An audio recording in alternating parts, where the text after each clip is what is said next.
이 5월달 하게 되면 이 사도행전 10장 말씀이 늘 기억이 납니다. 이런 고넬료와 같은 가정을 한번 꿈꾸는 것이 좋지 않겠나. 이런 가정만 한다면 얼마나 행복할까, 얼마나 이상적인 가정일까. 저는 그렇게 생각을 합니다.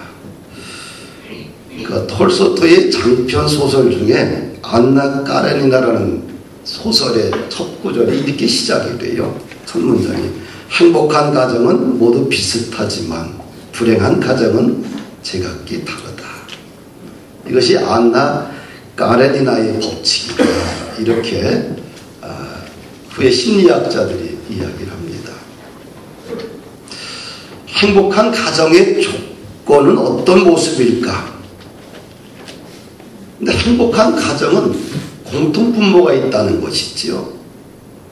행복한 가정을 들여다보니까 뭐가 있어요? 공통분모가 있다. 서로 사랑하고 배려하고 따뜻한 대화가 오가고 서로 인정하고 웃음이 흘러가고 믿음으로 하나 된다는 것이지요.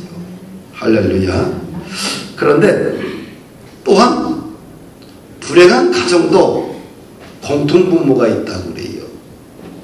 뭐냐면 생각이 다 다르다는 겁니다.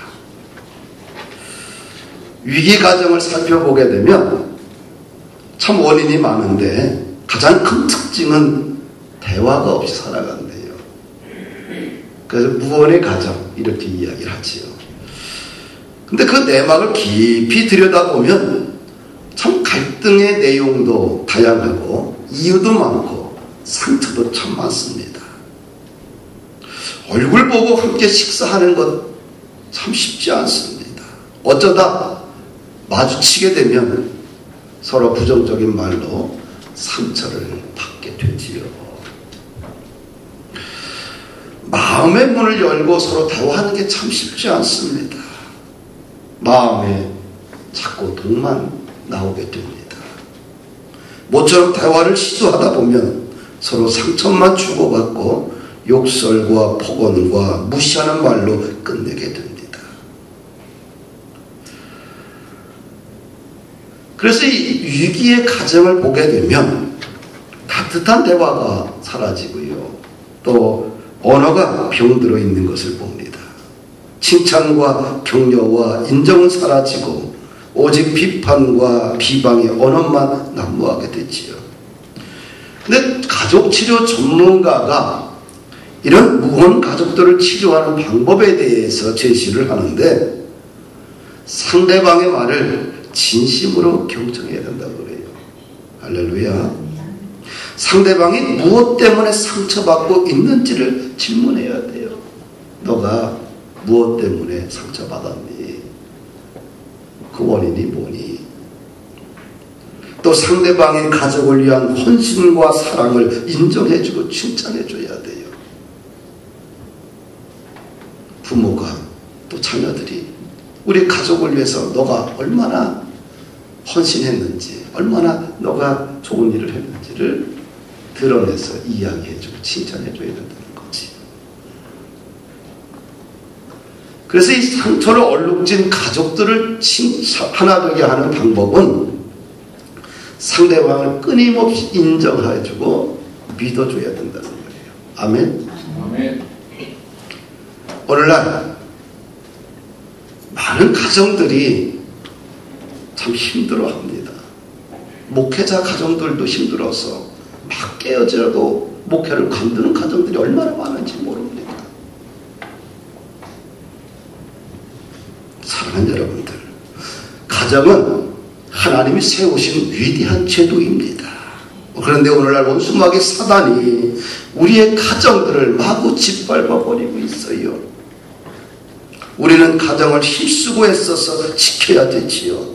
이것이 오늘 우리 기독교인들에게 주신 가장 위대한 사명이 아닌가 생각을 합니다. 미국의 상담가 존 M. 드레셔가 그에 져서 내가 가정을 다시 시작한다면 내가 가정을 다시 시작한다면 이런 책에서 그가 이런 말을 해요. 아내를 더 사랑하겠다. 더 잘 듣겠다. 아이들과 더 많이 웃겠다. 더 정직하겠다. 가족을 위해 더 기도하겠다.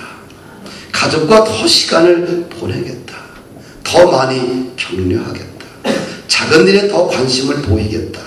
소속감을 더 개발하겠다. 보다 친숙하게 하나님을 소개하겠다. 할렐루야. 노력해야 돼요. 노력하면 반드시 수고의 열매를 얻게 됩니다. 아멘. 고넬료 가정은 우리 그리스도인들이 따라가야 될 가장 모범적인 가정입니다. 고넬료 가정은 좋은 가정을 뛰어넘어 신앙적인 가정을 세웠기 때문에 우리들이 추구해야 될 가장 좋은 가정의 모델입니다. 고넬료는 이탈리아 사람이에요. 유대인이 아닙니다. 그 다음에 백부장입니다. 100명의 부하를 거느리고 있는 장교입니다. 그래서 이 고넬료는 이방인이에요. 당시 복음은 유대인들의 전유물입니다. 성령 세례는 유대인들에게만 주신 하나님의 놀라운 축복이라고 생각을 했습니다. 그래서 유대인들은 선택받은 백성이고 이방인들은 복음의 유산을 함께 나눌 수 없는 사람들이라고 스스로 그들이 그런 편견을 가지고 있었습니다. 그런데 하나님께서 신앙의 벽을 뛰어넘게 했어요. 누굴 통해서? 고넬료라는 한 가정을 통해서라는 거지요. 할렐루야. 이렇게 이방인과 유대인 사이의 편견의 벽이 38선처럼 더 높게 세워졌는데 이 벽을 고넬료라는 가정을 통해서 하나님께서 허물어 버리셨어요. 그래서 우리는 고넬료 가정에 대해서 더 많이 연구하고 그 가정을 어떻게 복을 받았는지에 대해서 우리가 함께 은혜를 나누어야 됩니다. 우리 2절 말씀을 함께 읽습니다. 시작.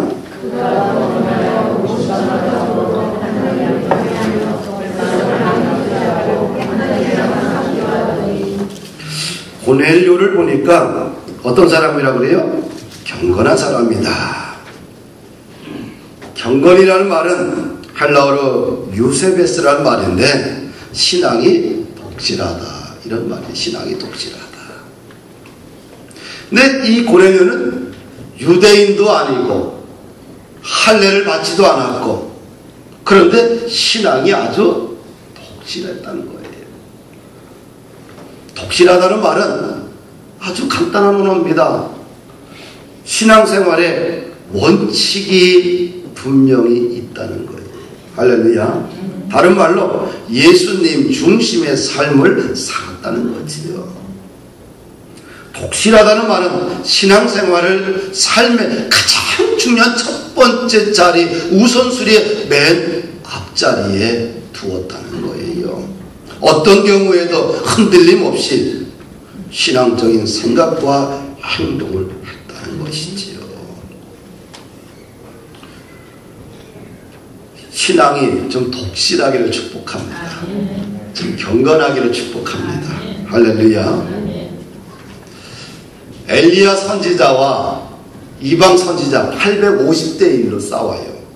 당시 이스라엘은 하나님의 그 존재 자체가 무너져 버렸어요. 이방 신이 활개를 치고 이방 신이 점령을 해버렸어요. 아무도 하나님을 나의 아버지로 고백하는 사람이 없는 거예요. 그래서 갈멜산에서 이제 위대한 영적 전투를 해요. 엘리야 한 사람, 그 다음에 이방신 850명, 850대 1로 싸움을 해요. 근데 그 앞에 이스라엘 백성들을 많았고 엘리야가 한마디 합니다. 너희가 어느 때까지 두 사이에서 머뭇거리느냐. 여호와가 만약 하나님이면 그를 선택하고 바알이 하나님이면 바알을 선택하라. 그런데 백성들은 두 사이에서 오락가락합니다. 확신이 없는 거예요.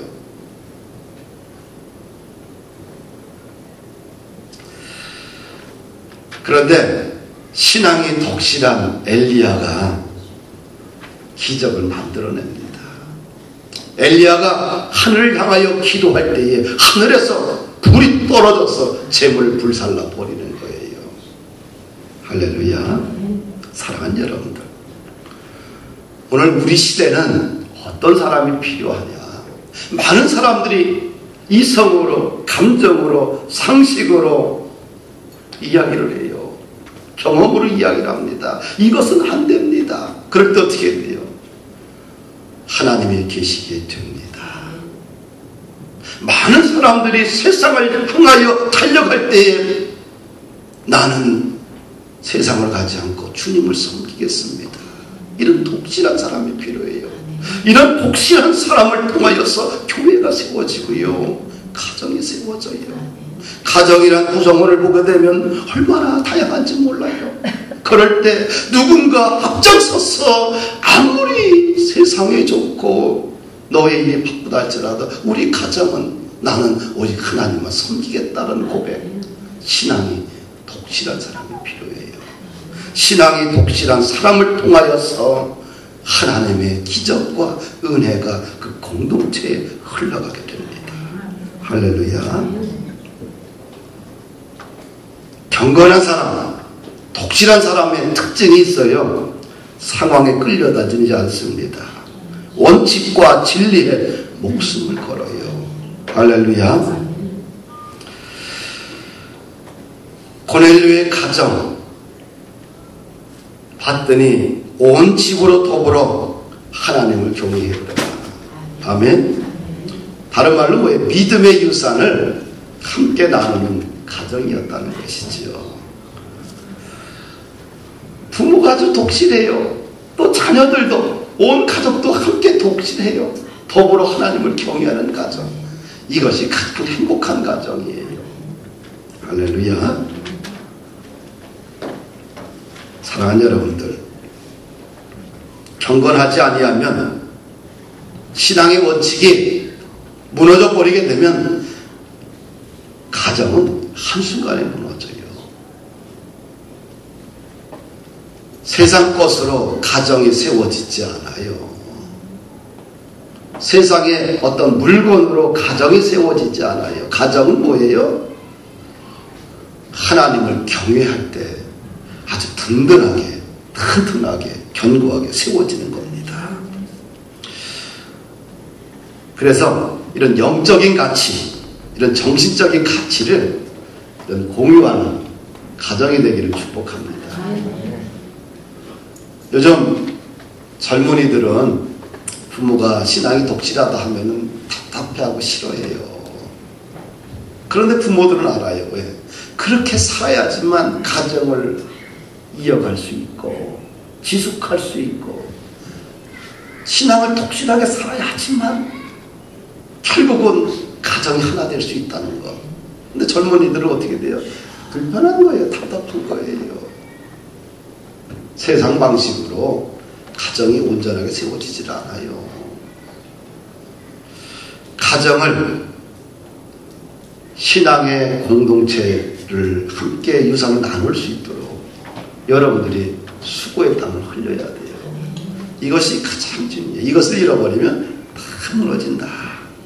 두 번째로 보니까 고넬료는 무슨 삶을 살았어요? 구제하는 삶을 살았다. 할렐루야. 하나님을 경외하며 백성을 많이 구제했다. 다른 말로 행함이 있었다. 기부하며 살았다. 적당하게 구제한 것이 아니라 생색내기로 한 것이 아니라 구제가 삶이었고 생활이었습니다. 100명 정도의 병사를 데리고 있는 장교라고 한다면 오늘날 중대장 정도죠. 중대장 정도는 어때요? 번거이 그리 많지 않습니다. 그런데 많이 구제했어요. 왜 구제했을까요? 사람들이 어렵게 사니까, 불쌍하니까 많이 구제했어요. 어쩌면 너무 많이 구제해가지고 늘 사는 것이 빈궁했는지도 모릅니다. 사랑하는 여러분들, 우리 인생은 움켜잡을 때 얻어지는 게 아니죠. 자기가 가지고 있는 것을 손을 펴서 나보다 연약한 사람들을 향해서 마음껏 손을 필 때 우리 인생이 건강하게 세워집니다. 움켜잡는 것만 만약에 가르친다고 한다면 그 가정은 아주 힘이 없어요. 가정은 나눔의 영성을 통해서 아주 활기차게 회복됩니다. 할렐루야. 그래서 성경은 주는 것이 받는 것보다 복되다 이렇게 말씀하신 거예요. 그래서 이 나눔의 영성을 이 자손 대대로 이렇게 물려준다는 것은 참 축복이에요. 만약에 자녀들을 지도자로 키우기를 원한다고 한다면 반드시 어려서부터 뭐예요? 나눔의 영성을 가르쳐야 돼요. 할렐루야. 움켜잡는 것만 가르치면 애가 어떻게 돼요? 하늘로 볼 줄 몰라요. 교만하게 되고요. 결국은 파괴자가 되버려요. 그래서 나보다 남을 낮게 여기고 나의 갖고 있는 것을 다른 사람을 향하여 마음껏 내려놓을 수 있는 것을 훈련시켜야 됩니다. 봉사 현장에서 함께 부모와 자녀가 땀을 흘릴 수 있다고 한다면 그 땀방울은 아주 고기 될 겁니다. 교회에서 자녀들이 봉사하고 땀을 흘리는 것을 구제하는 것을 가르쳐야 돼요.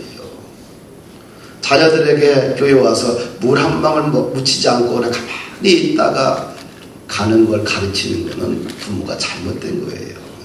어떻게 돼요? 가르쳐야 돼요. 다른 사람을 위해서 땀방울을 흘리고 다른 사람을 위해서 헌신하는 걸 가르쳐야 돼요. 그게 진짜 부모예요. 이 나눔의 영성을 가정에서 믿음으로 세워 가야 됩니다. 예수님께서 바리새인과 사두개인들을 향해서 그들의 천박한 영성을 아주 신랄하게 지적을 하지요. 당시 이들은 종교 지도자들입니다. 공부도 많이 했어요. 또 백성들부터 존경도 받았고요. 몸짓도 아주 거룩합니다. 1일에 2번씩 금식기도도 하고요. 채소와 같은 아주 작은 것도 구분해서 11조도 드리고요. 우리들이 볼 때는 완벽 그 자체의 모습이죠. 그런데 예수님은 그들을 아주 신랄하게 공격하지요. 왜냐하면 자기들은 안 하고 말로만 신앙생활을 하기 때문에 그들의 천박한 영성에 대해서 예수님이 신랄하게 공격하는 겁니다. 할렐루야. 삶이 뒷받침되지 않는 신앙인들의 가정에서는 믿음의 유산을 꼭 피우기 어렵다. 헌신하는 가정, 누군가를 위해서 자신의 물질도 지식도 재능도 땀도 건강도 기부할 수 있는 가정에서 믿음의 유산이 꽃을 피웁니다. 할렐루야. 그런 가정 되십시다. 그런 가정이 된다는 게 큰 축복이에요. 가정은 돈으로만 되는 게 아니에요. 가정은 정말 믿음의 유산을 함께 공유하고 그럴 때 대화가 아름답고요. 그럴 때 함께 있음이 아름답고요. 그럴 때 서로의 마음이 주고받는 그 기쁨들이 있어요. 할렐루야. 세 번째 보게 되면 고넬료는 항상 하나님께 2절을 보니까 기도했어요. 가끔 기도하지 않았죠? 뭐라 그래요? 기도 앞에 항상 속상할 때만 기도한 것이 아니라 뭐예요? 항상. 그래서 예수님도 습관을 따라 감람산에 가서 기도하는데 뭐예요? 습관을 따라 기도한 거예요. 항상. 다니엘도 하루 3번 시간을 정해놓고 기도를 합니다. 항상 기도하는 사람들의 인생을 하나님께서 그들의 인생을 보상해 주신다는 것이지요. 기도하면 하나님이 반드시 인생을 보상해 주셔요. 믿으시길 바랍니다.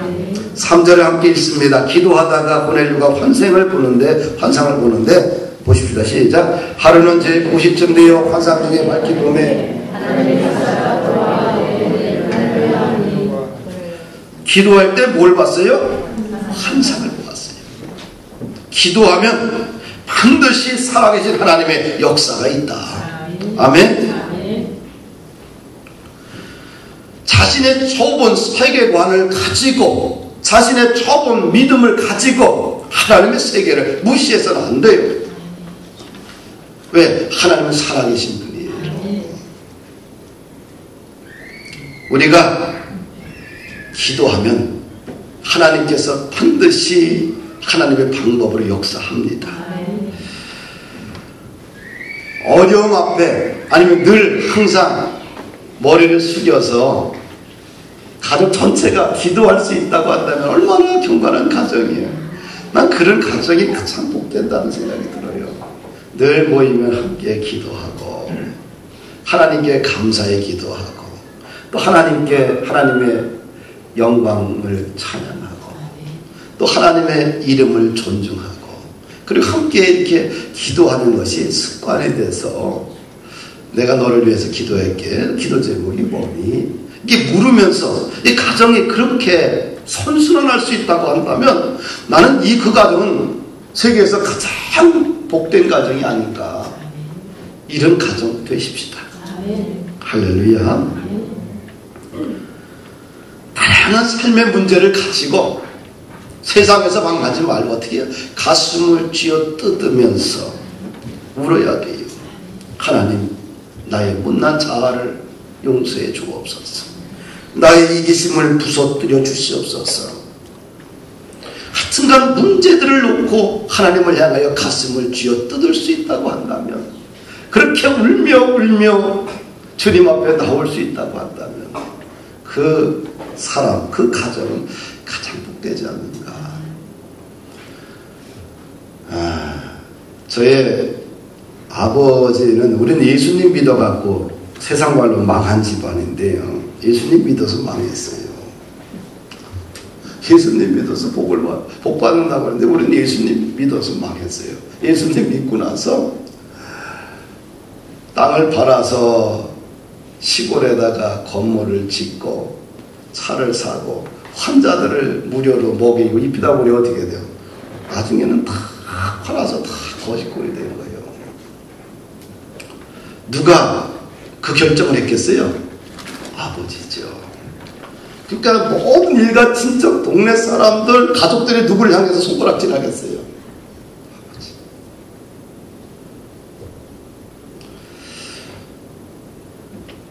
그 아버지는 누구한테 항변할 데가 없는 거예요. 자기를 도와줄 사람이 가족 중에 아무도 없는 거예요. 사랑하는 아내도 늘 가슴에 대못을 막지요. 자녀들도 그렇지요. 일가 친척들 만나는 동네 사람 다 그렇지요.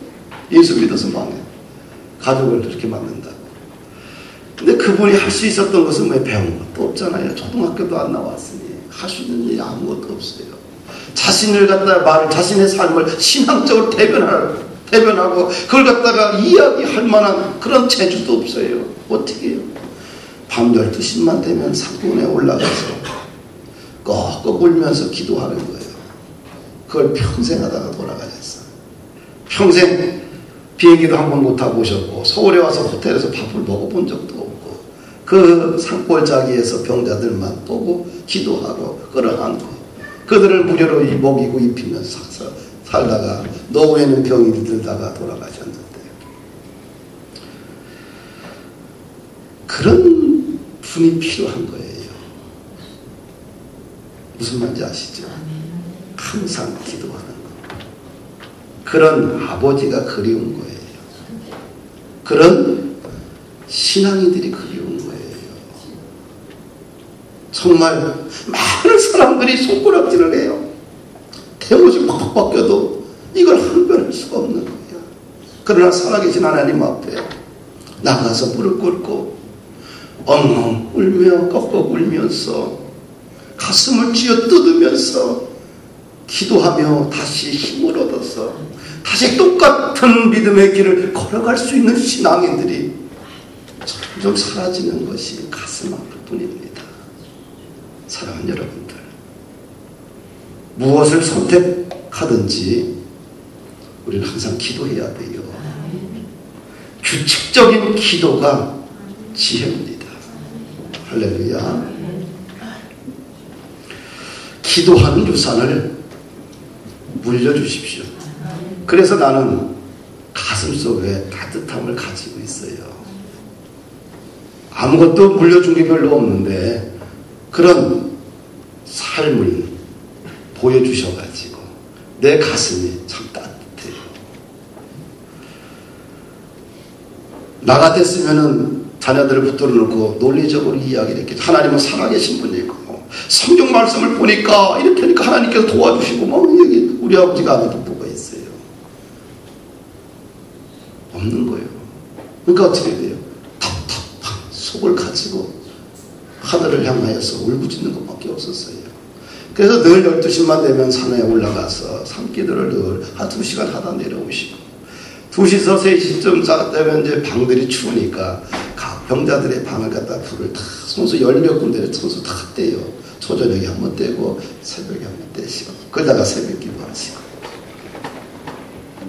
사랑하는 여러분들, 그런 믿음의 사람들이 이 땅에 있었기 때문에 이 한국 땅에 기독교가 이렇게 번성하게 됐고 정말 복을 받는 축복의 나라가 된 것이지요. 근데 환상에 기도하다 보니까 환상의 내용이 뭡니까? 우리 4절을 읽어보십니다. 시작. 고넬료가 주목하여 보고 두려워 이르되 주여 무슨 일이니까? 천사가 이르되 내 기도와 구제가 하나님 앞에 상달되어 기억하신 바가 되었으니. 뭡니까? 항상 기도하고 최선을 다해서 구제하는 그 독실한 신앙의 모습이 하나님 앞에 상달되었고 기억함이 되었다. 할렐루야. 가식 없는 기도, 가식 없는 삶은 하나님이 기억하신다는 겁니다. 할렐루야. 그러면서 아주 구체적으로 하나님이 나타나신 일에 대해서 말을 해요. 우리가 5절을 한번 읽어보십시다. 시작. 내가 지금 사람들을 요바에 보내어 베드로라는 시몬을 청하라. 6절. 그는 무두장인 시몬의 집에 유숙하니 그 집은 해변에 있다 하더라. 뭡니까? 그 환상의 내용이 뭐예요? 지금 사람을 요바로 보내는 장소를 이야기하고 도시를 이야기하지요. 또 사람 이름 베드로라는 이름을 이야기하지요. 그 다음에 그 집을 어디서 묵어요? 무두장의 집에서 묵고 있죠. 그 다음에 해변에 있고요. 이 보니까 어떻게 돼요? 환상의 내용이, 기도의 응답의 내용이 아주 구체적입니다. 할렐루야. 하나님은 우리 인생의 나침반이에요.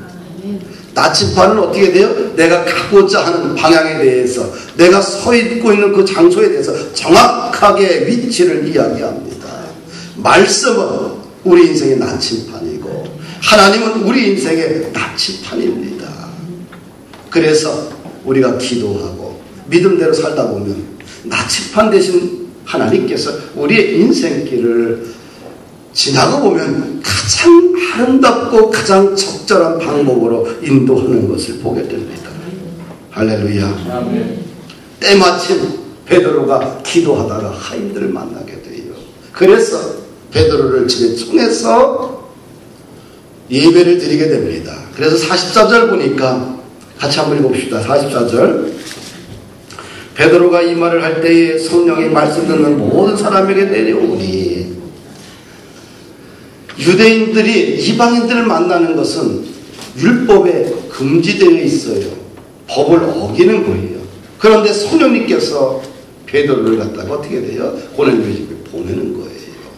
거기서 말씀을 전했더니 어떻게 돼요? 성령님께서 임재하는 거예요. 최초로 이방인에게 하나님의 성령이 임재하는 사건입니다. 47절 말씀을 읽습니다. 시작. 이에 베드로가 가로되 이 사람들이 우리와 같이 성령을 받았으니 누가 능히 물로 세례를 주는 것을 금할 수 있으리요. 할렐루야. 최초로 인류 역사 최초로 이 성령은 유대인들의 전유물이었고 유대인들만 누려야 될 복음의 가장 중요한 진리였다는 것을 뛰어넘어 이방인에게 최초로 임하는데 고넬료 가정에서 시작되었다는 거예요. 할렐루야. 사랑하는 여러분들, 말씀을 마칩니다. 경건하게 사십시다. 내 마음이 상해도 신앙생활은 경건하게 해야 돼요. 그리고 우리는 항상 기도하고 항상 구제하고 행함이 있는 삶을 살자. 그래서 믿음의 유산을 함께 공유하는 소중한 가정이 되기를 주님의 이름으로 축복합니다.